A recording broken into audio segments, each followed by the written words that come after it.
નમસ્કાર બાળ મિત્રો, જય હિન્દ. આજે આપણે ભણીશું ચેપ્ટર 4 પુસ્તક હમારી મિત્ર. તેમાં આપણે શું ભણી ગયા તો કે તેના પત્ર લખ્યો હતો તેના વિશે માહિતી મેળવી.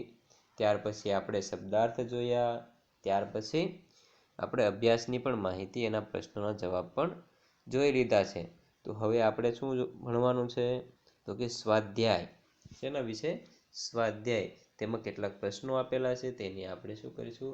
જવાબ મેળવશું. તો સ્વાધ્યાયની અંદર દીકરાઓ જુઓ, પ્રશ્ન નંબર 1, પ્રશ્ન કે ઉત્તર लिखिए. તેની અંદર 3 પ્રશ્નો આપેલા છે. તો એમાં પ્રશ્ન નંબર 1, પત્ર કબ ઓર કહાં સે લિખા ગયા હૈ. જે તમે અહીંયા પત્ર આપેલો છે પુસ્તકની અંદર, એક કબ ઓર કહાં સે લિખા ગયા હૈ. તો એનો જવાબમાં આપણે આવશે पत्र 4 अगस्त 2011 को 195 उमैया नगर सोसायटी मुंद्रा जिला कच्छ से लिखा गया है. એટલો એનો જવાબ આવશે. ત્યાર પછી પ્રશ્ન નંબર 2, પત્ર કિસને કિસકો લિખા હૈ. એટલે પત્ર કોને અને કોને લખેલો છે? તો એનો જવાબમાં આવશે પત્ર પૂજનને મિત્ર मनोज को लिखा है.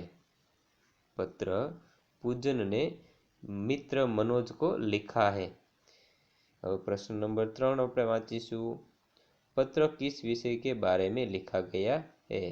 तो के એના જવાબમાં આવશે पत्र पुस्तकों के महत्व के बारे में लिखा गया है. જો આ હતા પ્રશ્ન નંબર 1 ના 3 પ્રશ્નોના જવાબ. હવે આપણે ભણીશું પ્રશ્ન નંબર 2. તેમાં શું કહેલું છે कि अपने घर कोई पुराना या नया पत्र ढूंढिए और उसे देखकर निम्नलिखित प्रश्न के उत्तर लिखिए. તે પણ જો 3 પ્રશ્નો કેવા છે? સાવ સહેલા. તેમાં શું કહેલું છે? કોઈ પણ તમારા ઘરની અંદર આવેલો પત્ર હોય તેમાંથી તમારે શું ગોતીને શું લખવાનું છે તો કે આ પ્રશ્નના જવાબ તમારે તેની અંદરથી મળી જશે. કેવી રીતે? તો પ્રશ્ન કેવા છે જુઓ આપણે. પ્રશ્ન નંબર, પત્ર કિસને લિખા હૈ. તે પણ મળી જાય આપણને. પત્ર આપણે કોઈ પુરાનો એટલે જૂનો પત્ર હોય તેનાથી, અથવા તો આપણને ત્યારે જે નવો પત્ર મળેલો હોય ટપાલ, તેમાંથી આપણે પ્રશ્નના જવાબ તમારે જાતે લખવાના રહેશે. બરાબર છે? તો પત્ર કિસને લિખા હૈ એ પણ તમને મળી જશે. ત્યાર પછી પત્ર ક્यों लिखा गया है, એટલે કે પત્ર કયા સંદર્ભમાં મળેલો છે તમને, તેના પર તે પત્ર દ્વારા માહિતી મળશે. એટલે તે પણ તમારો પ્રશ્ન જાતે જ લખવાનો રહેશે. ત્યાર પછી પ્રશ્ન નંબર 3, પત્ર कौन से दिनांक को लिखा गया है. એટલે કે કયા દિવસે લખેલો છે તેની માહિતી પણ તે પત્રની અંદર જ આપેલી હોય છે દીકરાઓ. તો આ 3 પ્રશ્નો છે તમારે જાતે કરવાના રહેશે. બરાબર છે? હવે જોઈશું આપણે આગળ પ્રશ્ન નંબર 3. જો प्रश्न नंबर 3 જોઈએ.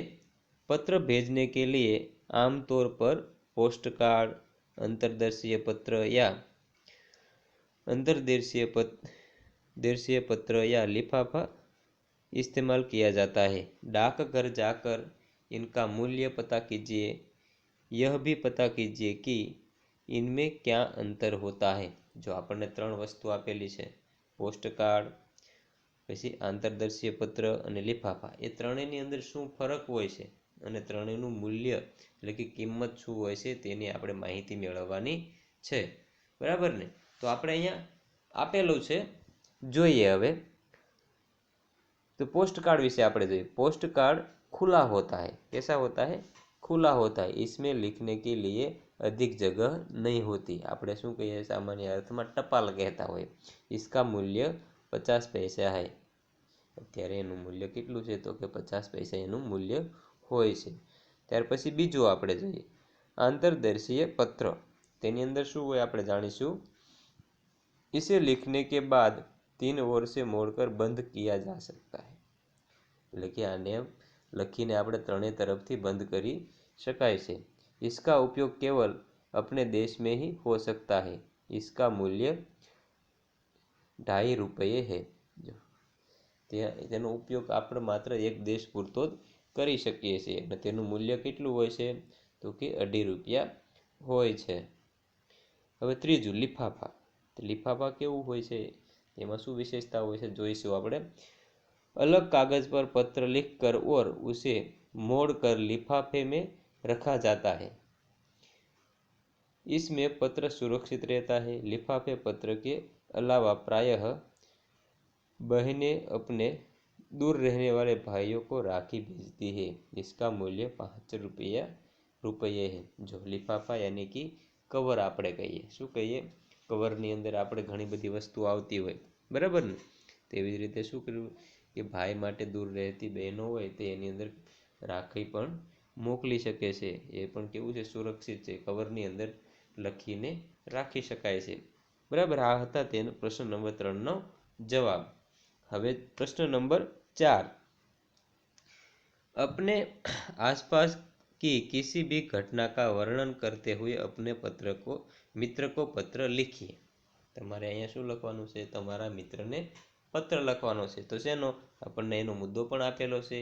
जैसे कि नदी में बाढ़ आना, बाढ़ यानी कि पूर, કે નદીમાં પૂર આવવું તેના વિશે એનું વર્ણન કરતો પત્ર તમારે તમારા મિત્રને લખવાનો છે। તો જોઈશું એનું નમૂના રૂપ। તો પહેલાં તો તમારે શું લખવાનું હોય છે? ઉપર સરનામું લખવાનું હોય છે પોતાનું, બરાબર ને? ત્યાર પછી શું લખવાનું હોય? સંબોધન। સંબોધન કેવી રીતે કરશો? દિનાંક પછી સંબોધન આવશે, બરાબર? શું લખશો તેમાં? પ્રિય મિત્ર, તમારા મિત્રનું નામ લખશો, અથવા તો અહીંયા આપણે આપેલું છે પ્રિય મિત્ર કમલેશ। ત્યાર પછી આવશે સપ્રેમ નમસ્તે। ત્યાર પછી આગળ આપણો પત્ર ચાલશે। તો પત્રમાં કેવી રીતે આપણે શરૂઆત કરીશું જોઈએ। तुम्हारा पत्र मिला, तुम्हारा पत्र मिला, तुम्हारी बहन की बीमारी की बात सुनकर दुख हुआ, उसे खाने पीने में सावधानी रखनी चाहिए, मुझे विश्वास है कि वह जल्द ही अच्छी हो जाएगी। ત્યાર પછી આગળ જોઈશું कल रात हमारे मोहल्ले में शॉर्ट सर्किट के कारण एक मकान में आग लग गई। आग लग गई। शुरू में किसी को कुछ पता न चला। घर में लोग सोए हुए थे। अचानक धुआं उठने लगा और बदबू आने लगी तो लोग जाग गए। कुछ ही देर में काफ़ी लोग वहाँ जमा हो गए। मैं भी वहाँ पहुँच गया। यह तो अच्छा हुआ कि फायर ब्रिगेड की गाड़ी जल्द आ गई और कुछ ही देर में आग बुझ गई। मामूली नुकसान के सिवा कोई बड़ी हानि नहीं हुई। सचमुच ऐसी घटनाएं बड़ी दुर्भाग्यपूर्ण होती है। बाकी सब कुशल है। तुम्हारे माता पिता को मेरा प्रणाम। ત્યાર પછી શું આવશે? તો કે સંબંધ। સંબંધ એટલે તમે કોને પત્ર લખી રહ્યા છો? તો કે કોને લખી રહ્યા છો? તો મિત્રને। કે શું લખીશો? तुम्हारा મિત્ર। ત્યાર પછી એનું નામ આવશે જે તમારું નામ હોય તે। અહીંયા તમને નમૂના રૂપ એવું આપેલું છે, પણ તમારે કેવું લખવાનું છે? जैसे कि नदी में बाढ़ आना, એટલે કે તેના વિશે પણ આપણે પત્ર લખી શકાય, બરાબર છે? હવે જો અહીંયા આપણને આપેલું છે इतना जानिए, એ જાણવું બહુ જરૂરી છે, કેમ કે આમાંથી આપણને પ્રશ્ન પૂછાઈ શકે છે, બરાબર છે? જો આ તમને શબ્દો આપેલા છે એ પાકા કરવા જરૂરી છે। સાંભળજો, બરાબર? તો એના આપણે શું જોઈશું? આપણે એના અર્થ ગુજરાતીમાં કેવા થાય છે? તો કે કુંજળા। કુંજળાનો અર્થ થાય છે ગુજરાતીમાં કાછીઓ, બરાબર? પછી આવશે ખટબુના, તો ખાટલો ભરનાર। પછી ઘડીસાજ, તો ઘડિયાળી। તમોલી, તો શું થાય? પાનવાળો અથવા તો તંબોળી। પછી આવશે બજાજ। બજાજ એટલે કાપડિયો। ત્યાર પછી પંસારી। પંસારી એટલે ગાંધી। પછી જિલ્દસાજ એટલે કે બુક બાઇન્ડર। Book binder. ત્યાર પછી આવશે હલવાઈ। હલવાઈ યાની કે કંદોઈ। પછી ખરાદી। ખરાદી એટલે સંઘાડિયો।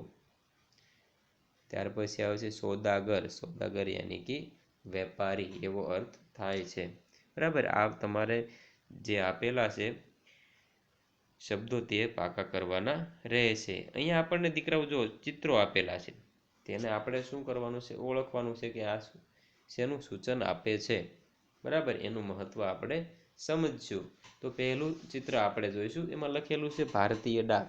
એ શેનું નિશાની છે, તો કે યહ ચિત્ર ભારતીય डाक को सूचित करता है। એટલે કે આ ચિત્ર હોય તો તમે ડાકખાના પર જાઓ તો એનું ચિત્ર જોવા મળતું હોય છે, અથવા તો ટપાલ હોય, પોસ્ટ, એના ઉપર પણ આનું સિમ્બોલ હોય છે। આપણે ભારતીય ડાકનો સિમ્બોલ આવા પ્રકારનો હોય છે, બરાબર। બીજું છે ડાક બોક્સ લખેલું છે, જો डाक बॉक्स, बराबर। तो ये જોઈશું આપણે। पत्र डालने के लिए ऐसे बॉक्स रखे जाते हैं। जो ઘણા ગામડાઓમાં હતા, સિટીમાં ખૂણે ખૂણે આવા ડાક બોક્સ છે જોવા મળતા હોય છે। તેનો ઉપયોગ કેવી રીતે થાય, તો કે લોકો ત્યાં પત્ર નાખી આવે, બરાબર। ગામડામાં હોય તો એક બે જગ્યા ઉપર આવા બોક્સ મૂકેલા હોય, તેની અંદર લોકો શું કરે, પત્ર નાખી દે, અને ત્યાંથી શું થાય છે, फिर डाक कर्मचारी ये पत्र निकाल कर डाकघर ले जाते हैं। પછી અઠવાડિયામાં કે જે એના દિવસો નિર્ધારિત કરેલા હોય તે દિવસે આવીને શું, ડાકના કર્મચારી હોય, પોસ્ટમેન, તે ત્યાંથી પત્ર લઈ જતા હોય અને તેને યોગ્ય સ્થાને પહોંચાડવાનું કાર્ય કરતા હોય છે। ત્યાર પછી દીકરાઓ જો ત્રીજું ચિત્ર છે, શેનું છે, મોબાઈલ છે અને એના ઉપર ચોકડી લગાવેલી છે। તો એ ચિત્ર શું દર્શાવે છે, તો કે यह चित्र मोबाइल फोन का उपयोग निषेध सूची करता है। निषेध એટલે વાપરવાની મનાઈ, અહીંયા મોબાઈલ લઈ જવાનો નથી એવું સૂચન કરે છે। ચોથા ઉપર શું છે, તો કે કાર દોરેલી છે, તેના ઉપર શું છે, ચોકડીનું નિશાન છે। તો એ શું સૂચવે છે, તો કે यह चित्र कार का जाना मना सूचित करता है। એટલે અહીંયા તમે કાર લઈ જઈ શકતા નથી એવું સૂચન કરે છે, બરાબર છે દીકરા। આગળ જોઈએ હવે।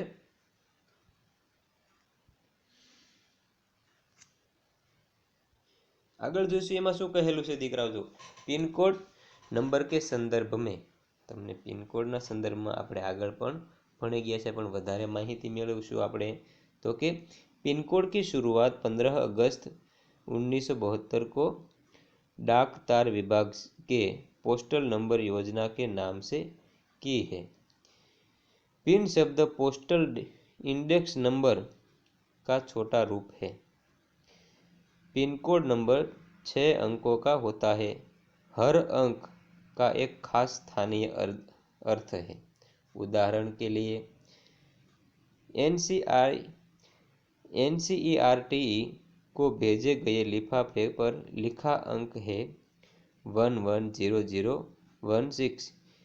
यहाँ पहले स्थान का अंक यह बताता है कि पिन कोड दिल्ली, हरियाणा, हिमाचल प्रदेश, पंजाब या जम्मू कश्मीर का है।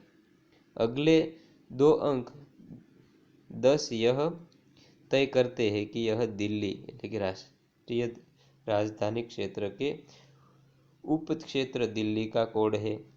अगले 3 अंक 016 दिल्ली उप क्षेत्र के हैं।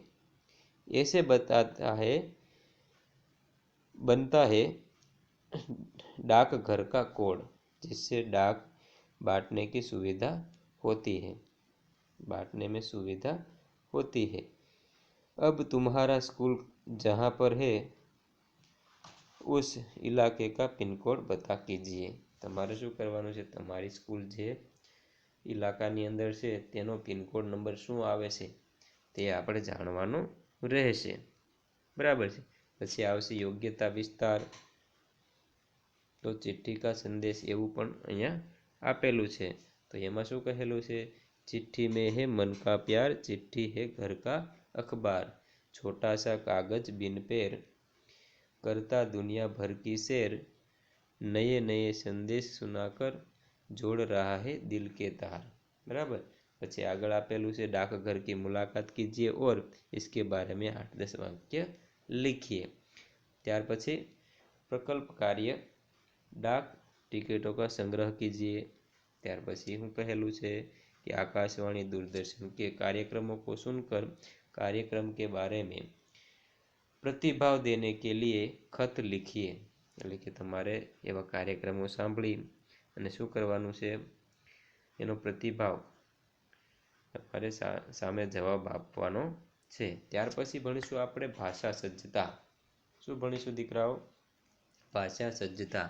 તેમાં આપણે શેના વિશે માહિતી મેળવીશું? ક્રિયા। ક્રિયા યાની કે કાર્ય।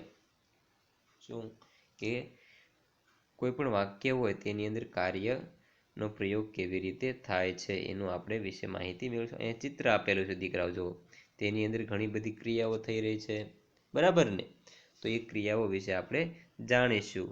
જો यह एक उद्यान है, उद्यान એટલે બગીચો, बराबर। बच्चे झूला झूल रहे हैं, माली पौधे को पानी दे रहा है, कुछ व्यक्ति आपस में बातचीत कर रहे हैं, बच्ची दौड़ रही है। આ બધી શું થઈ? ક્રિયાઓ થઈ। જે અંડરલાઈન કરેલી છે તે શું થઈ છે? ક્રિયાઓ થાય છે। જો આપણે જોઈશું નીચે, इन वाक्यों में कहीं कुछ कार्य हो रहे हैं। जो पद किसी कार्य के करने या होने का बोध करवाए वह क्रिया कहलाता है। क्रिया એટલે કે કોઈ પણ કાર્ય થતું હોય એવો બોધ આપણને થાય તો એ શું થાય? ક્રિયા કહેવાય। શું કહેવાય? ક્રિયા। જો બચ્ચે ઝૂલા ઝૂલ રહે, જો ઝૂલા ઉપર ઝૂલવું એ પણ કેવું છે? બાળકનું તો કે કાર્ય છે, તેને શું કહેવાય?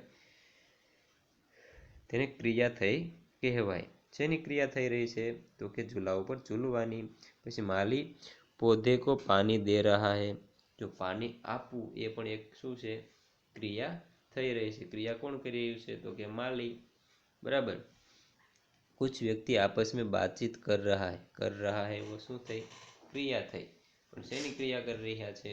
તો કે બાતચીત કરવાની ક્રિયા થઈ રહી છે।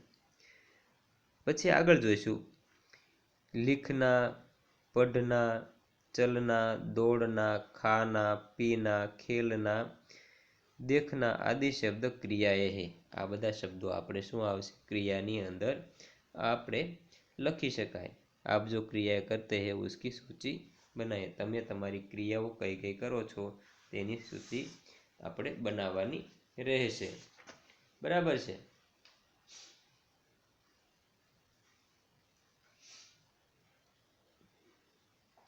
જો દીકરાઓ આ આપણો અહીંયા હતો ચેપ્ટર નંબર 4 છે, અહીંયા પૂરું થાય છે, બરાબર છે?